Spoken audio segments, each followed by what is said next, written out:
गुरु गोविंदो खड़े काके लागो पाए बलिहारी गुरु बापनो गोविंद दियो बताए हमारे पिता की जय राधा रानी की जय जय श्री राधे जय। आठवां स्कंद छठवां अध्याय देवताओं और दैत्यों का मिलकर समुद्र मंथन के लिए उद्योग करना। श्री सुखदेव जी कहते हैं, परीक्षित, जब देवताओं ने सर्वशक्तिमान भगवान श्री हरि की इस प्रकार स्तुति की तब वे उनके बीच में प्रकट हो गए। उनके शरीर की प्रभा ऐसी थी मानो हजारों सूर्य एक साथ ही उग गए हों। भगवान की उस प्रभा से सभी देवताओं की आंखें चौंधिया नहीं, वे भगवान को तो क्या आकाश, दिशाएं, पृथ्वी और अपने शरीर को भी न देख सके। केवल भगवान शंकर और ब्रह्मा जी ने उस छवि का दर्शन किया। बड़ी ही सुंदर झांकी थी। मरकत के समान स्वच्छ श्यामल शरीर, कमल के भीतरी भाग के समान सुकुमार नेत्रों में लाल लाल डोरियां और चमकते हुए सुनहले रंग का रेशमी पीतांबर, सर्वांग सुंदर शरीर के रोम रोम से प्रसन्नता फूटी पड़ती थी। धनुष के समान टेढ़ी भौहें और बड़ा ही सुंदर मुख, सिर पर महामणिमय किरीट और भुजाओं में बाजूबंद, कानों के झलकते हुए कुंडलों की चमक पड़ने से कपोल और भी सुंदर हो उठते थे। जिससे मुख कमल खिल उठता था। कमर में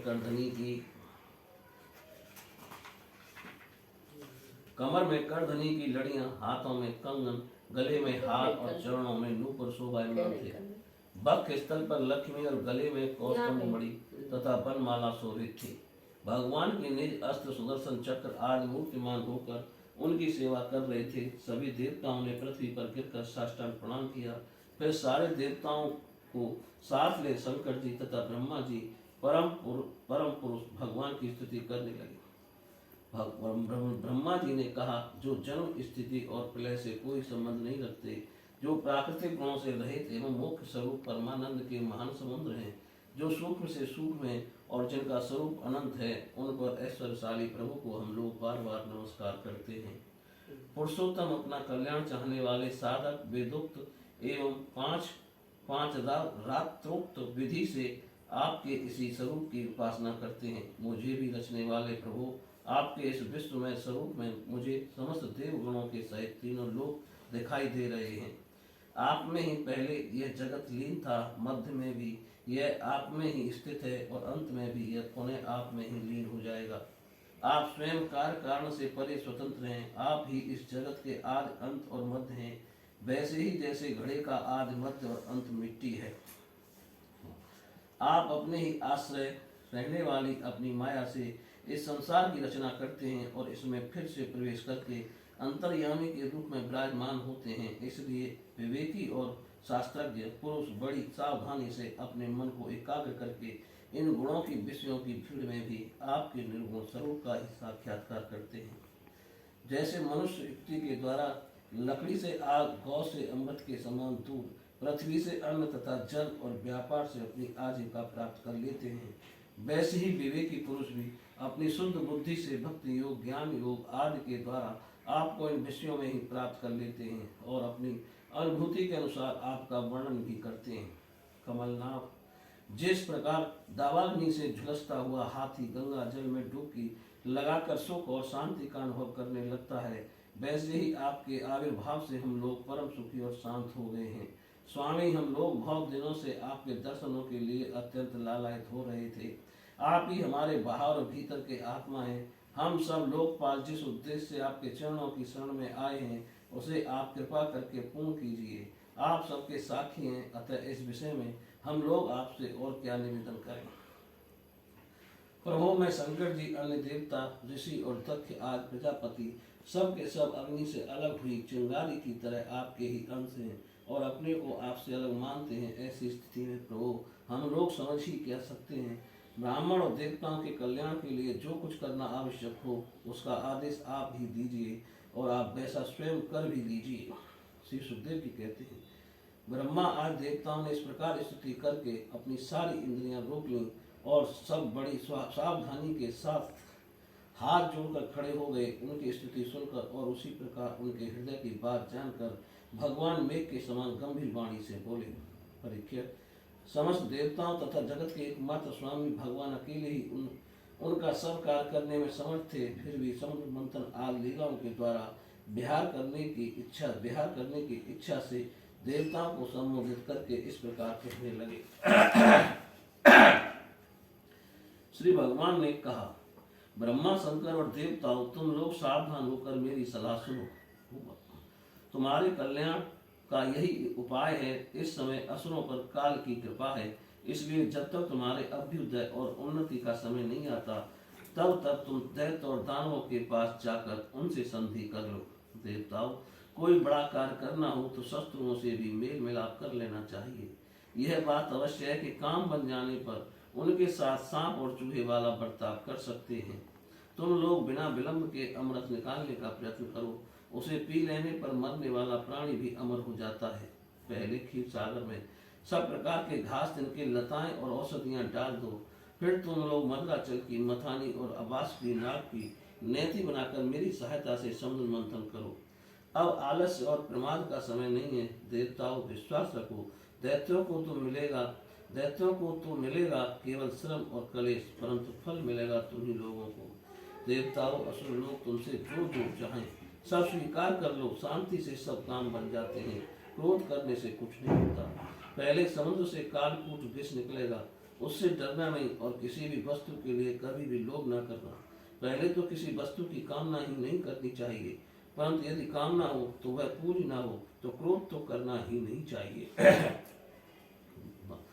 श्री सुखदेव जी कहते हैं, तो परीक्षित, देवताओं को यह आदेश देकर पुरुषोत्तम भगवान उनके बीच में ही अंतर्ध्यान हो गए। वे सर्वशक्तिमान एवं परम स्वतंत्र जो ठहरे, उनकी लीला का रहस्य कौन समझे। उनके चले जाने पर ब्रह्मा और शंकर ने फिर से भगवान को नमस्कार किया और वे अपने अपने लोकों को चले गए। तदंतर इंद्रादि देवता राजा बलि के पास गए। देवताओं को बिना अस्त्र शस्त्र के सामने आते देख दैत्य सेनापतियों के मन में बड़ा क्षोभ हुआ। उन्होंने देवताओं को पकड़ लेना चाहा, परंतु दैत्यराज बलि संधि और विरोध के अवसर को जानने वाले एवं पवित्र कीर्ति संपन्न थे। उन्होंने दैत्यों को वैसा करने से रोक दिया।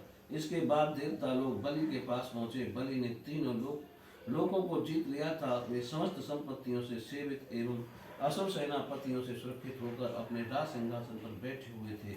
बुद्धिमान इंद्र ने बड़ी मधुर वाणी से समझाते हुए राजा बलि से ये सब बातें कही, जिनकी शिक्षा एवं स्वयं भगवान ने उन्हें दी थी।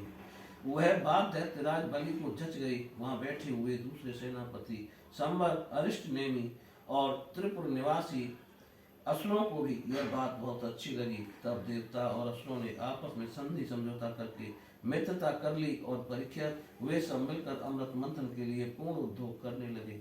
इसके बाद उन्होंने अपनी शक्ति से मंदराचल को उखाड़ लिया और ललकारते तथा गजरते हुए उसे समुद्र की ओर ले चले। उनकी भुजाएं परघी के समान थीं, शरीर में शक्ति थी और अपने अपने बल का घमंड तो था ही, परंतु एक तो वह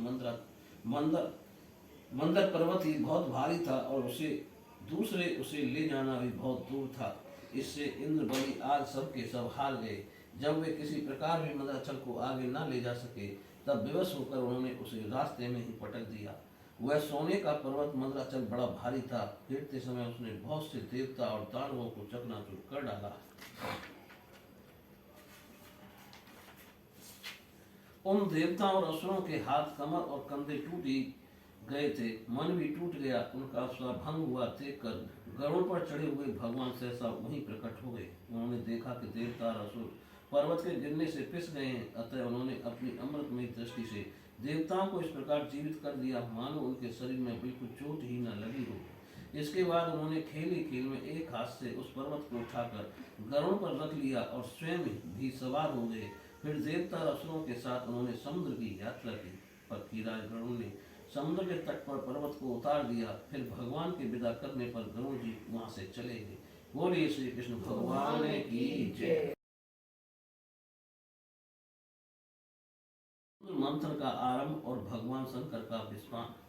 श्री सुखदेव जी कहते हैं, परीक्षित, देवता और असुरों ने नागराज बाष्पी को यह वचन देकर के समुद्र मंथन से प्राप्त होने वाले अमृत में तुम्हारा भी हिस्सा रहेगा। उन्हें भी सम्मिलित कर लिया। इसके बाद उन लोगों ने बांस की नाक को नेति के समान मंदराचल में लपेटकर भली भांत उद्यत हो बड़े उत्साह और आनंद से अमृत के लिए समुद्र मंथन प्रारंभ किया। उस समय पहले पहल अजित भगवान वासु के मुख की ओर लग गए, इसलिए देवता भी उधर ही आ जुटे। परंतु भगवान की यह चेष्टा दैत्य सेनापतियों को पसंद न आई। उन्होंने कहा कि पूंछ तो सांप का अशुभ अंग है, हम उसे नहीं पकड़ेंगे। हमने वेद शास्त्रों का विधि पूर्वक अध्ययन किया, ऊंचे वंश में हमारा जन्म हुआ है और वीरता के बड़े बड़े काम हमने किए हैं, हम देवताओं से किस बात में कम हैं।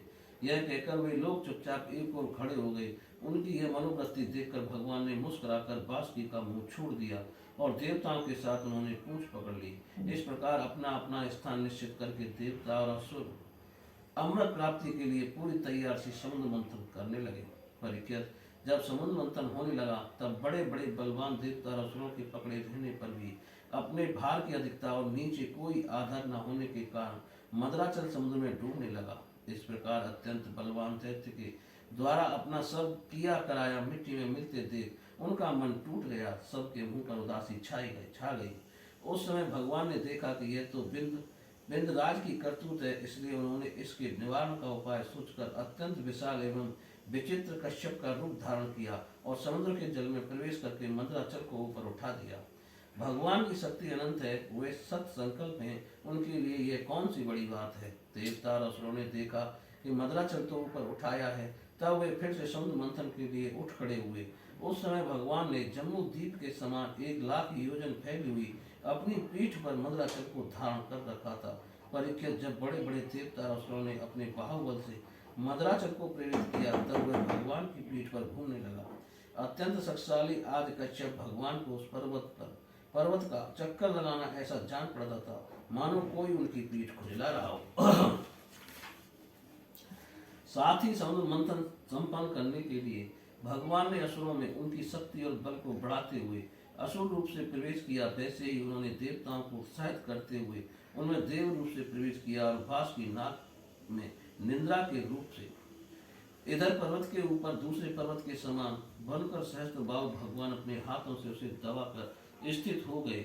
उस समय आकाश में ब्रह्मा, शंकर, इंद्र आदि उनकी स्तुति और उनके ऊपर पुष्पों की वर्षा करने लगे।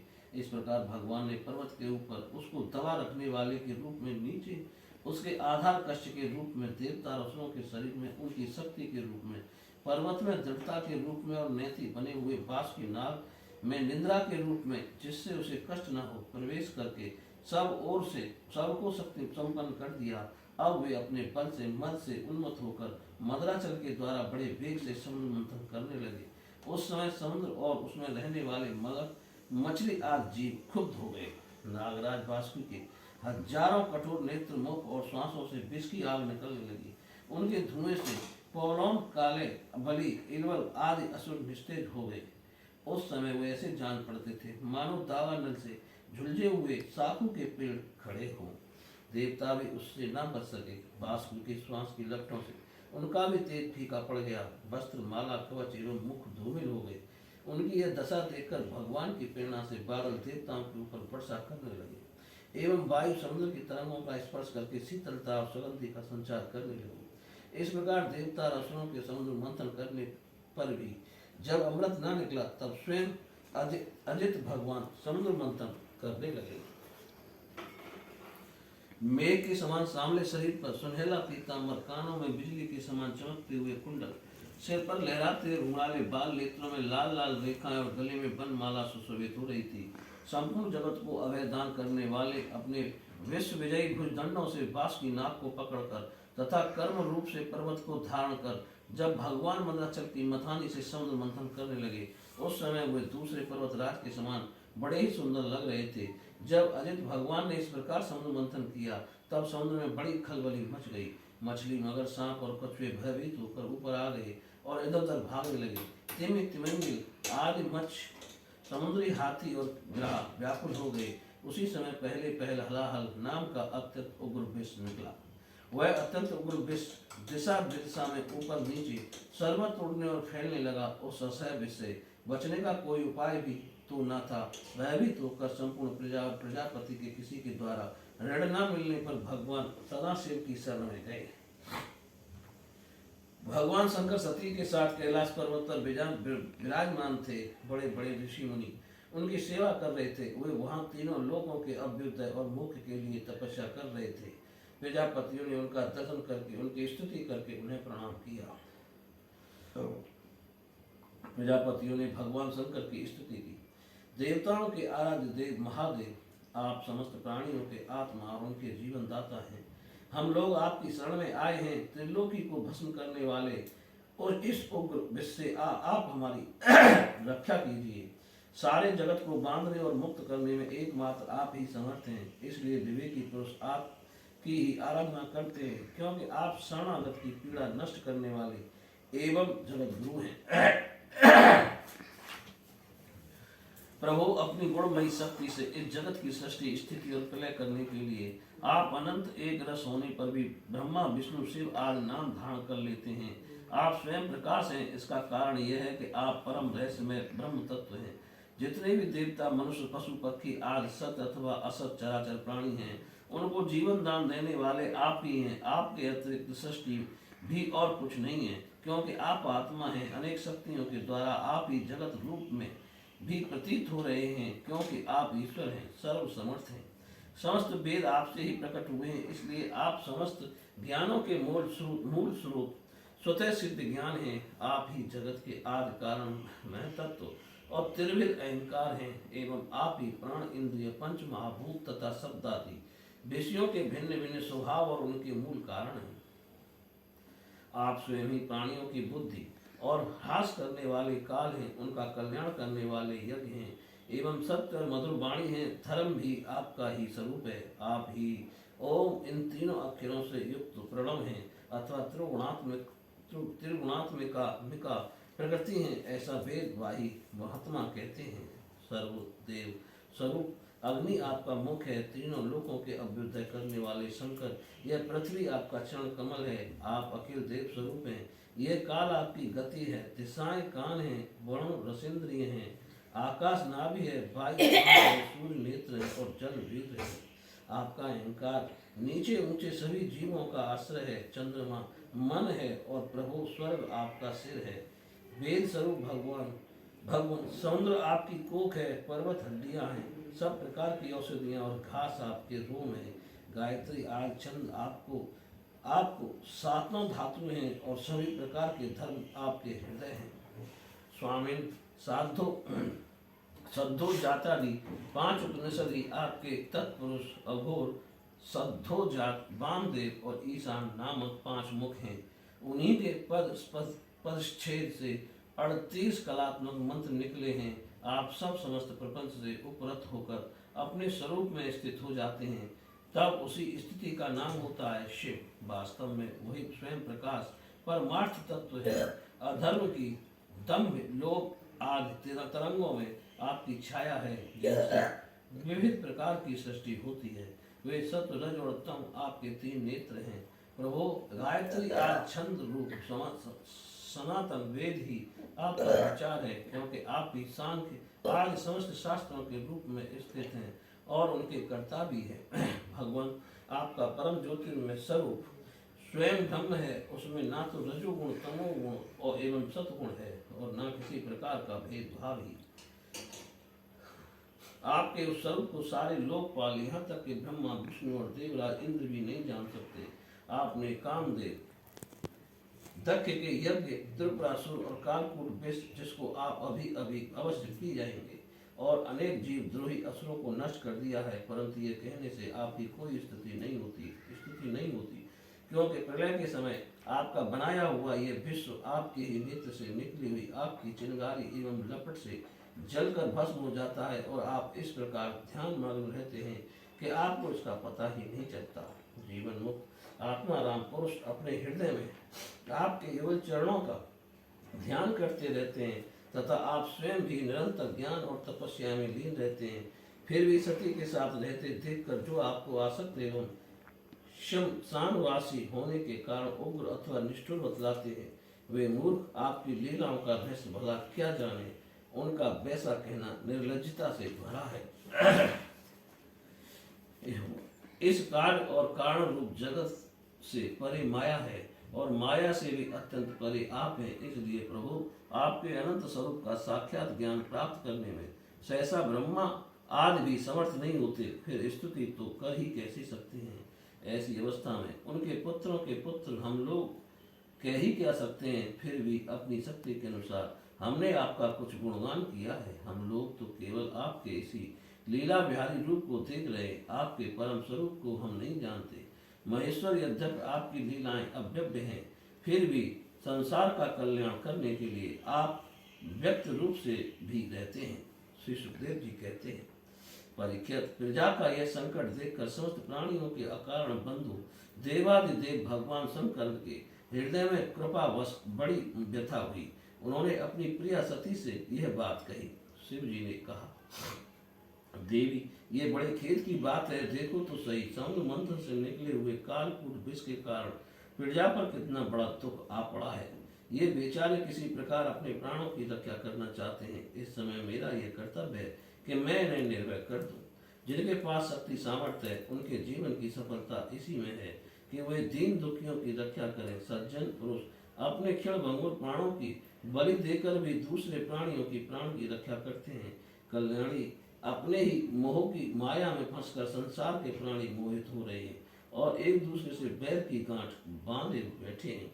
उनके ऊपर जो कृपा करता है उस पर सर्वात्मा भगवान श्री कृष्ण प्रसन्न होते हैं, और जब भगवान प्रसन्न हो जाते हैं तब चराचर जगत के साथ मैं भी प्रसन्न हो जाता हूँ। इसलिए अभी अभी मैं इस विषय को भक्षण करता हूँ, जिससे मेरी प्रजा का कल्याण हो। श्री सुखदेव जी कहते हैं, विश्व के जीवन दाता भगवान शंकर इस प्रकार सती देवी से प्रस्ताव करके उस विष को खाने के लिए तैयार हो गए।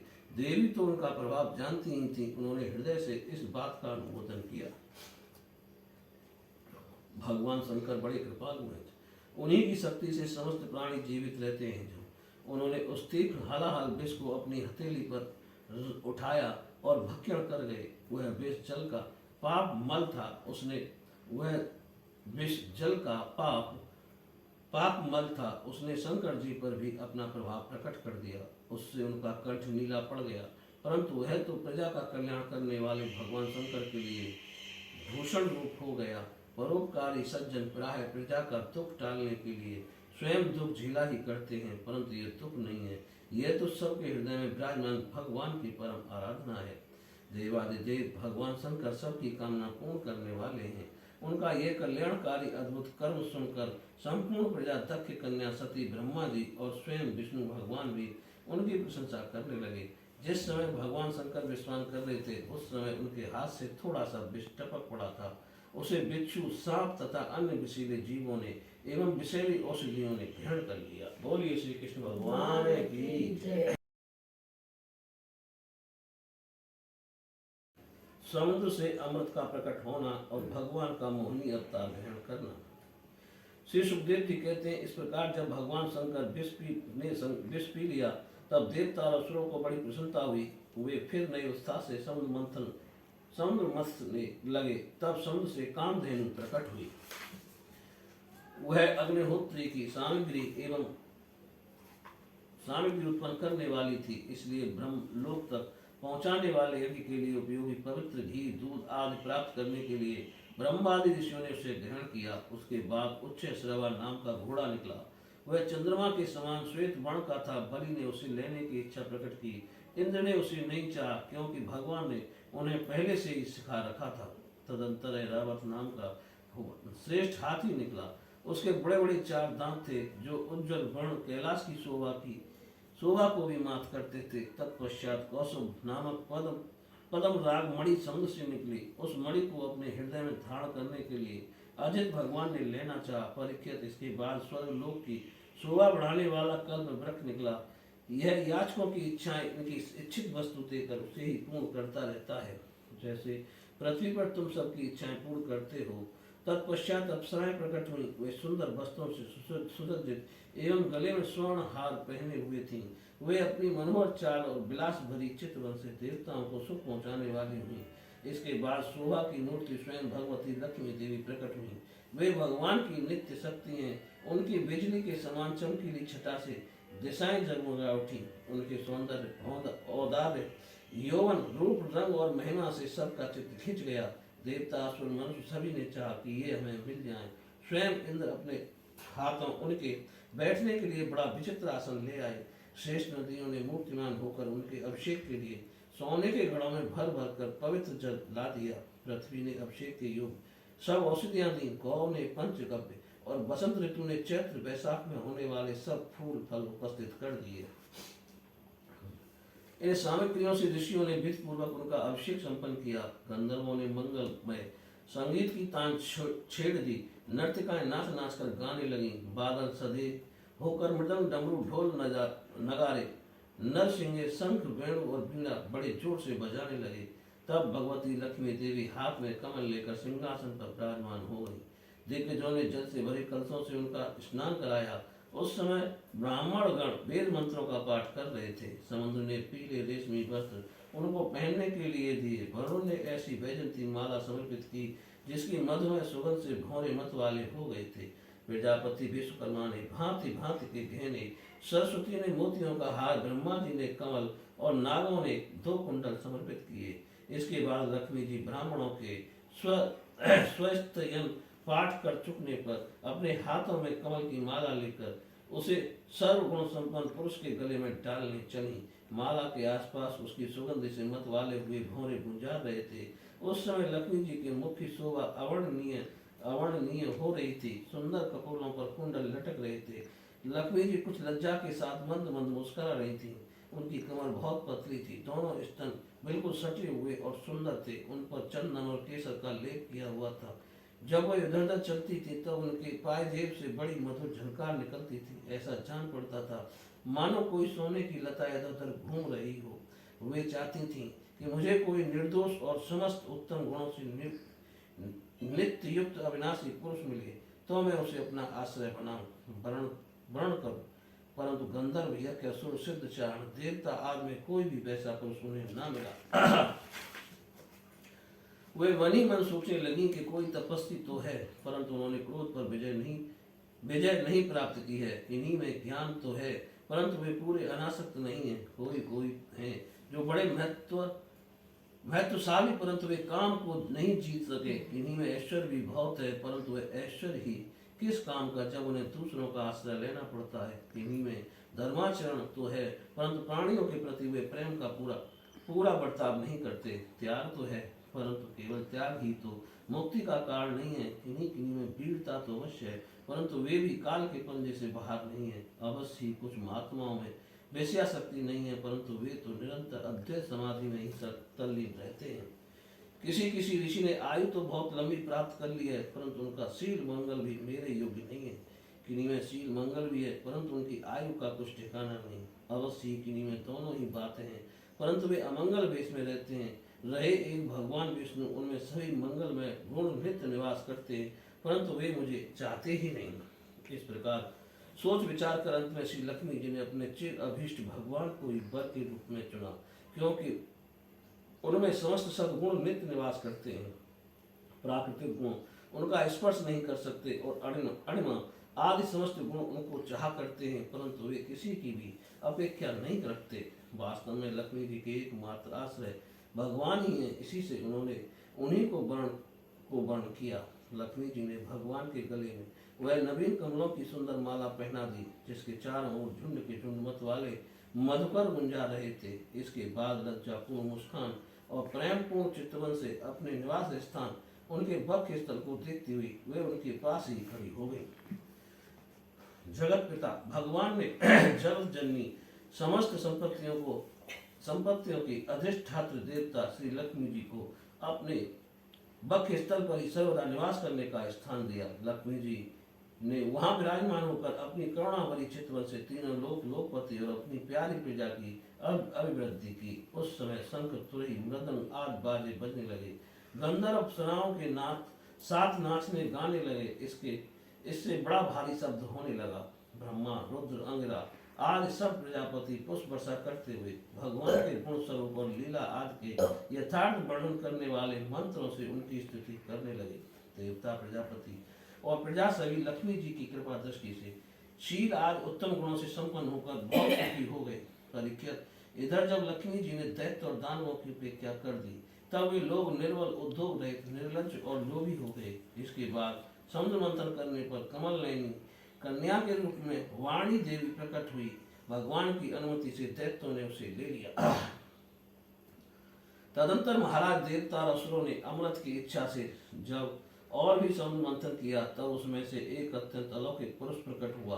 उसकी भुजाएं लंबी एवं मोटी थी, उसका गला शंख के समान उतार चढ़ाव वाला था और आंखों में लालमा थी। शरीर का रंग बड़ा सुंदर सांवला था। गले में माला, अंग अंग सब प्रकार के आभूषणों से सुसज्जित, शरीर पर पीतांबर, कानों में चमकीले मणियों के कुंडल, चौड़ी छाती, तरुण अवस्था, सिंह के समान पराक्रम, अनुपम सौंदर्य, चिकने और घुंघराले बाल लहराते हुए उस पुरुष की छवि बड़ी अनोखी थी। उसके हाथों में कंगन और अमृत से भरा हुआ कलश था। वह साक्षात विष्णु भगवान के अंशांश अवतार थे। वे ही आयुर्वेद के प्रवर्तक और यज्ञ भोक्ता धर्मंतर के नाम से सुप्रसिद्ध हुए। जब दैत्यों की दृष्टि उनके हाथों में अमृत से भरे हुए कलश पर पड़ी, तब उन्होंने शीघ्रता से बलात् उस अमृत के कलश को छीन लिया। वे तो पहले से ही इस ताक में थे कि किसी तरह समुद्र मंथन से निकली हुई सभी वस्तुएं हमें मिल जाएं। जब असुर उस अमृत से भरे कलश को छीन ले गए, तब देवताओं का मन विषाद से भर गया। अब वे भगवान की शरण में आए। उनकी दीन दशा देखकर भक्त वात्स्या कल्पतरु भगवान ने कहा, देवताओं, तुम लोग खेद मत करो, मैं अपनी माया से उनमें आपस की फूट डालकर अभी तुम्हारा काम बना देता हूँ। परीक्षित, अमृत लोलुप दैत्यों में उनके लिए आपस में झगड़ा खड़ा हो गया। सभी कहने लगे, पहले मैं पीऊंगा, पहले मैं, तुम नहीं। उनमें जो दुर्बल थे वे उन बलवान दैत्यों का विरोध करने लगे। जिन्होंने कलश छीनकर अपने हाथ में कर लिया था, वे ईर्ष्यावर धर्म की दुहाई देकर उनको रोकने और बार बार कहने लगे कि भाई, देवताओं ने भी हमारे बराबर ही परिश्रम किया है, उनको भी राजभाग, यज्ञ भाग के समान इसका भाग मिलना ही चाहिए। यही सनातन धर्म है। इस प्रकार इधर दैत्यों में तू मैं हो रही थी और उधर सभी उपाय जानने वालों के स्वामी चतुर्श्रोमणी भगवान ने अत्यंत अद्भुत और अवर्णनीय स्त्री का रूप धारण कर लिया। शरीर का रंग नील कमल के समान श्याम एवं देखने ही योग्य था। अंग प्रत्यंग बड़े ही आकर्षक थे। दोनों कान बराबर और कर्ण खून से सुशोभित थे। सुंदर कपोल, ऊंची नासिका और रमणीय मुख, नई जवानी के कारण स्तन उभरे हुए थे और उन्हीं के भार से कमर पतली हो गई थी। मुख से निकलती हुई सुगंध के प्रेम से गुनगुनाते हुए भौरे उस पर टूट पड़ते थे, जिसमें नेत्रों में कुछ घबराहट का भाव आ जाता था। अपने लंबे केश पासों में उन्होंने खिले हुए बेले के पुष्पों की माला गूंथ रखी थी। सुंदर गले में कंठ के आभूषण, सुंदर भुजाओं में बाजूबंद सुशोभित थे। इनके चरणों के नूपुर मधुर ध्वनि से रुनझुन कर रहे थे और स्वच्छ साड़ी से ढके नितंबी द्वार पर भी शोभायमान करधनी अपनी अनूठी छटा छिटका रही थी। अपनी सज्जल मुस्कान नाचती हुई तिरछी भौएं और विलास भरी चितवन से मोहिनी रूपधारी भगवान दैत्य सेनापतियों के चित्त में बार बार कामोद्दीपन करने लगे। बोलिए श्री कृष्ण भगवान की जय।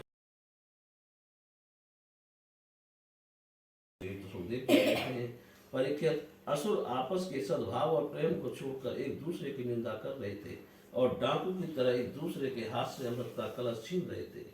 इसी बीच में उन्होंने देखा कि एक बड़ी सुंदरी स्त्री उनकी ओर चली आ रही है। वे सोचने लगे, कैसा अनुपम सौंदर्य है, शरीर में से कितनी अद्भुत छटा छिटक रही है, तनिक इसकी नई उम्र तो देखो बस। अब वे आपस की लाल डांट होकर उसके पास दौड़ गए। उन लोगों ने काम मोहित होकर उससे पूछा, कमल नयनी, तुम कौन हो, कहाँ से आ रही हो, क्या करना चाहती हो सुंदरी, तुम किसकी कन्या हो, तुम्हें देखकर हमारे मन में खलबली मच रही है। हम समझते हैं कि अब तक देवता, दैत्य, सिद्ध, गंधर्व, चारण, लोकपालों ने भी तुम्हें स्पर्श तक न किया हो, फिर मनुष्य तो तुम्हें कैसे छू पाते हो। सुंदरी, अवश्य विधाता ने दया करके शरीरधारियों की संपूर्ण इंद्रियों एवं मन को तृप्त करने के लिए तुम्हें यहाँ भेजा है। माननी, वैसे हम लोग एक ही जाति के हैं, फिर भी हम सब एक ही वस्तु चाह रहे हैं, इसलिए हम में डाह और बैर की गांठ पड़ गई है। सुंदरी, तुम हमारा झगड़ा मिटा दो। हम सभी कश्यप जी के पुत्र होने के नाते सगे भाई हैं। हम लोगों ने अमृत के लिए बड़ा पुरुषार्थ किया है, तुम न्याय के अनुसार निष्पक्ष भाव से इसे बांट दो, जिससे फिर हम लोगों में किसी प्रकार का झगड़ा ना हो। असुरों ने जब इस प्रकार प्रार्थना की, तब लीला से स्त्री वेश धारण करने वाले भगवान ने तनिक हंसकर और तिरछी चितवन से उनकी ओर देखते हुए कहा। श्री भगवान ने कहा, आप लोग महर्षि कश्यप के पुत्र हैं और मैं हूँ उल्टा। आप लोग मुझ पर न्याय का भार क्यों डाल रहे हैं? विवेकी पुरुष स्वेच्छाचारिणी स्त्रियों का कभी विश्वास नहीं करते। दैत्यो, कुत्ते और व्यभिचारिणी स्त्रियों की मित्रता स्थायी नहीं होती। वे दोनों ही सदा नए नए शिकार ढूंढा करते हैं। श्री सुखदेव जी कहते हैं, परीक्षित, मोहिनी की परिहास भरी वाणी से दैत्यों के मन में और भी विश्वास हो गया। उन लोगों ने रहस्यपूर्ण भाव से हंसकर अमृत का कलश मोहिनी के हाथ में दे दिया। भगवान ने अमृत का कलश अपने हाथ में लेकर तनिक मुस्कुराते हुए मीठी वाणी से कहा, मैं उचित या अनुचित जो कुछ भी करूं, वह सब यदि तुम लोगों को स्वीकार हो तो मैं यह अमृत बांट सकती हूँ। बड़े बड़े दैत्यों ने मोहिनी की यह मीठी बात सुनकर उसकी बारीकी नहीं समझी, इसलिए सबने एक स्वर में कह दिया, स्वीकार है। इसका कारण यह था, उन्हें मोहिनी के वास्तविक स्वरूप का पता नहीं था। इसके बाद एक दिन का उपवास करके सबने स्नान किया, भविष्य से अग्नि में हवन किया, गौ ब्राह्मण और समस्त प्राणियों को घास चारा अन्न धनादि यथा योग्य दान दिया तथा ब्राह्मणों से स्वस्थ यन कराया। अपनी अपनी रुचि के अनुसार सबने नए नए वस्त्र धारण किए और इसके बाद सुंदर सुंदर आभूषण धारण करके सबके सब उन कुशा आसनों पर बैठ गए, जिनका अगला हिस्सा पूर्व की ओर था। जब देवता और दैत्य दोनों ही धूप से सुगंधित मालाओं और दीपकों से सजाए भव्य भवन में पूर्व की ओर मुंह करके बैठ गए, तब हाथ में अमृत का कलश लेकर मोहिनी सभा मंडप में आई। वह एक बड़ी सुंदर साड़ी पहने हुए थी। नितंबों के भार के कारण धीरे धीरे चल रही थी, आंखें मत से भेड़ हो रही थी। कलश के समान स्तन और गज शावक की सूर के समान जंघाएं थी। उसके स्वर्ण पर अपनी झनकार से सभा भवन को मुखरित कर रहे थे। सुंदर कानों में सोने के कुंडल थे और उसकी नासकार कपूर तथा मुख बड़े ही सुंदर थे। स्वयं पर देवता भगवान मोहिनी के रूप में ऐसे जान पड़ते थे, मानो लक्ष्मी जी की कोई श्रेष्ठ सखी वहां आ गई हो। मोहिनी ने अपनी मुस्कान भरी चितवन से देवता और दैत्यों की ओर देखा तो वे सब के सब मोहित हो गए। उस समय उनके स्तनों पर से अंचल कुछ खिसक गया था। भगवान ने मोहिनी रूप में यह विचार किया, असुर तो जन्म से ही क्रूर स्वभाव वाले हैं, इनको अमृत पिलाना सर्पों को दूध पिलाने के समान बड़ा अन्याय होगा। इसलिए उन्होंने असुरों को अमृत में भाग नहीं दिया। भगवान ने देवता और असुरों की अलग अलग पंक्तियां बना दी और फिर दोनों कतार बांध कर अपने अपने दल में बैठा दिए। इसके बाद अमृत का कलश हाथ में लेकर भगवान दैत्यों के पास चले गए। उन्हें हाव भाव और कटाक्ष से मोहित करके दूर बैठे हुए देवताओं के पास आ गए और उन्हें अमृत पिलाने लगे, जिससे पी लेने पर बुढ़ापे और मृत्यु का नाश हो जाता है। परीक्षित, असुर अपनी की हुई प्रतिज्ञा का पालन कर रहे थे। उनका स्नेह भी हो गया था और वे स्त्री से झगड़ने में अपनी निंदा भी समझते थे, इसलिए वे चुपचाप बैठे रहे। मोहिनी में उनका अत्यंत प्रेम हो गया था। वे डर रहे थे कि उससे हमारा प्रेम संबंध टूट न जाए। मोहिनी ने भी पहले इन लोगों का बड़ा सम्मान किया था, इससे वे और भी बढ़ गए थे। यही कारण है कि उन्होंने मोहिनी को कोई अप्रिय बात नहीं कही। जिस समय भगवान देवताओं को अमृत ला रहे थे, उसी समय राहु दैत्य देवताओं का भेष बदलकर उनके बीच में आ बैठा और देवताओं के साथ उसने भी अमृत पी लिया। परंतु तत्क्षण चंद्रमा और सूर्य ने उसकी पोल खोल दी। अमृत पिलाते पिलाते ही भगवान ने अपनी तीखी धार वाले चक्र से उसका सिर काट डाला। अमृत का संसर्ग न होने से उसका धड़ नीचे गिर गया, परंतु सिर अमर हो गया और ब्रह्मा जी ने उसे ग्रह बना दिया। वही राहु पर्व के दिन पूर्णिमा और अमावस्या को वैर भाव से बदला लेने के लिए चंद्रमा तथा सूर्य पर आक्रमण किया करता है। जब देवताओं ने अमृत पी लिया, तब समस्त लोगों को जीवन दान करने वाले भगवान ने बड़े बड़े दैत्यों के सामने ही मोहिनी रूप त्याग कर अपना वास्तविक रूप धारण कर लिया। परीक्षित, देखो, देवता और दैत्य दोनों ने एक ही समय एक स्थान पर एक प्रयोजन तथा एक वस्तु के लिए एक विचार से एक ही कर्म किया था, परंतु फल में बड़ा भेद हो गया। उनमें से देवताओं ने बड़ी सुगमता से अपने परिश्रम का फल अमृत प्राप्त कर लिया, क्योंकि उन्होंने भगवान के चरण कमलों की रज का आश्रय लिया था, परंतु उससे विमुख होने के कारण परिश्रम करने पर भी असुर गुण अमृत से वंचित ही रहे।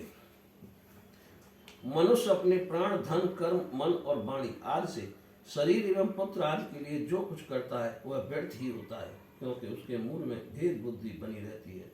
परंतु उन्हीं प्राण आदि वस्तुओं के द्वारा भगवान के लिए जो कुछ किया जाता है वह सब भेदभाव से रहित होने के कारण अपने शरीर, पुत्र और समस्त संसार के लिए सफल हो जाता है। जैसे वृक्ष की जड़ में पानी देने से उसका तना, टहनियां और पत्ते सब के सब सिंच जाते हैं, वैसे ही भगवान के लिए कर्म करने से वे सब के लिए हो जाते हैं। बोलिए श्री कृष्ण भगवान की जय।